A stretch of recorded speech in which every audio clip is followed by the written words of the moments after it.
Osmania university NCC gate ముందు టైర్లు తగలబెడుతూ నిరసన వ్యక్తం చేస్తున్నారు ఓయూ విద్యార్థులు.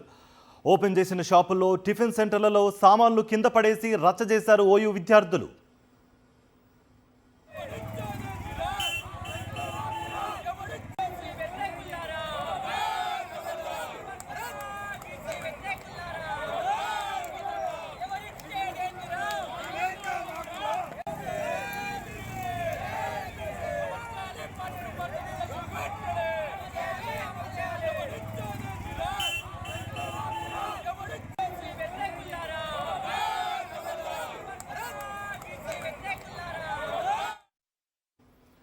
కరీంనగర్లో సిపిఐ నేతలు రెచ్చిపోయారు. కరీంనగర్లో బంద్ నేపథ్యంలో హోటల్ తెరిచినందుకు సిపిఐ నేతలు దాడి చేశారు. శ్వేత హోటల్ ప్లేట్లు, గ్లాసులు ధ్వంసం చేశారు సిపిఐ నేతలు.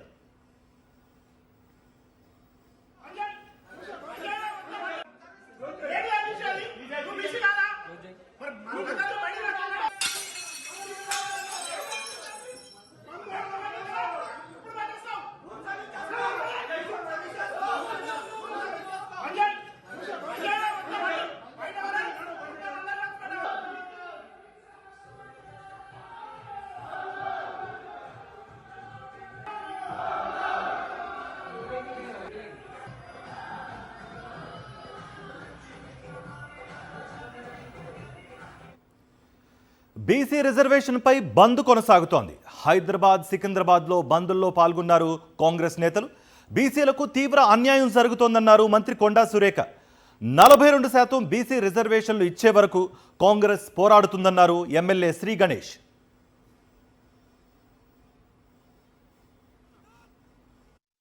బీజేపీ పైననే మా పోరాటం. కేంద్రంలో ఉన్న ప్రభుత్వం బీజేపీ, వాళ్ళే చేస్తేనే ఇది పాస్ అవుతుంది.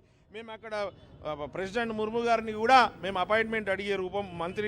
ముఖ్యమంత్రి గారు, ఉప ముఖ్యమంత్రి గారితో పాటు డెలిగేషన్ అడిగితే కూడా వారు జంతర్ మంతర్లో కూడా చేసినప్పుడు కూడా, ధర్నా చేసినప్పుడు కూడా మాకు అపాయింట్మెంట్ ఇవ్వమంటే ఇవ్వలేదు. వారికి ఏ ఆలోచన ఉంది మీరు ఆలోచించండి.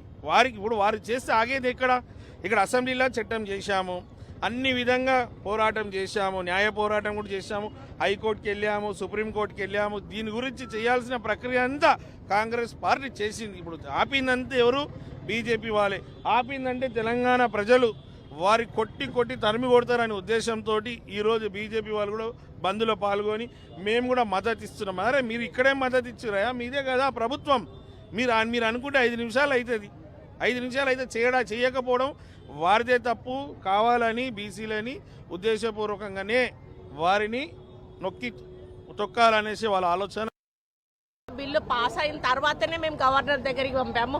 2 సభల్లో కూడా పాస్ అయినాక గవర్నర్ దగ్గరికి 100% ఒక ప్రభుత్వము ఆమోదించి పంపినప్పుడు 100% గవర్నర్ సంతకం పెట్టాల్సిందే. కానీ పెట్టకుండా గవర్నర్ దగ్గర నుంచి ప్రెసిడెంట్ వరకు బీజేపీ వాళ్ళు తెప్పించుకోవాల్సిన అవసరం ఏమొచ్చింది అంటే దాన్ని నాన్చడానికే, దాన్ని కోల్డ్ స్టోరేజ్లో పెట్టడానికే. ఆ 42% రిజర్వేషన్ అంటూ కాంగ్రెస్ పార్టీకి ఇస్తే రాహుల్ గాంధీ గారికి క్రెడిట్ వస్తుంది. వచ్చే ఎలక్షన్లలో వాళ్ళకి నామరూపాలు లేకుండా పోతారు అని ఒకే ఒక కారణంతో ఈ బిల్లును అణచివేయడం జరిగింది. అంటే ఈరోజు ప్రజల కోసమే కదండి, బీసీ ప్రజల కోసము మేము ఈరోజు సోషల్ జస్టిస్ కోసం పోరాడుతూ ఉన్నాం. మెజారిటీ సంఖ్యలో ఉన్నటువంటి బీసీలకు అన్యాయం జరుగుతూ ఉన్నప్పుడు ఒక ప్రభుత్వము అధికారంలో ఉన్నా కూడా ప్రతిపక్ష, ఇప్పుడు మేము ఎవరిని టార్గెట్ చేస్తున్నాం? ఈరోజు బీజేపీ ప్రభుత్వాన్ని టార్గెట్ చేసి బంద్ పిలుపునిస్తూ ఉన్నాం. అందుకని ప్రజలందరూ కూడా సహకరించాలి. ఇది చేస్తే మనకు సమన్యాయం జరుగుతుంది.